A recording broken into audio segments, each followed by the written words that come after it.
দিনাজপুর হাকিমপুর উপজেলার হিলি স্থলবন্দর দিয়ে ভারত থেকে পেঁয়াজ আমদানি অব্যাহত রয়েছে। গত 2 দিনের তুলনায় পেঁয়াজ আমদানি বৃদ্ধি পেয়েছে। প্রতিদিন 10 থেকে 15 ট্রাক পেঁয়াজ আমদানি হচ্ছে হিলি স্থলবন্দর দিয়ে। এসব পেঁয়াজ নতুন শুল্ক 20% দিয়েই আমদানি হচ্ছে। তবুও কমেনি পেঁয়াজের দাম, বরং আগের চেয়েও পেঁয়াজের দাম বৃদ্ধি পেয়েছে, যার কারণে বিপাকে পড়েছে সাধারণ ব্যবসায়ীরা। হিলি বাজার ঘুরে জানা যায়, গত 2 সপ্তাহ ধরে এই বাজারে পেঁয়াজ বিক্রি হচ্ছে 85 টাকা কেজি দরে।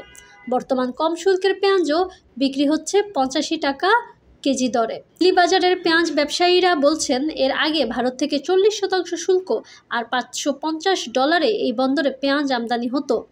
তখনও পেঁয়াজের কেজি ছিল 85 থেকে 90 টাকা, কিন্তু 20% শুল্ক কমে এবং $145 দাম কমে গত বুধবার ভারত থেকে এই বন্দরে পেঁয়াজ আমদানি শুরু হয়।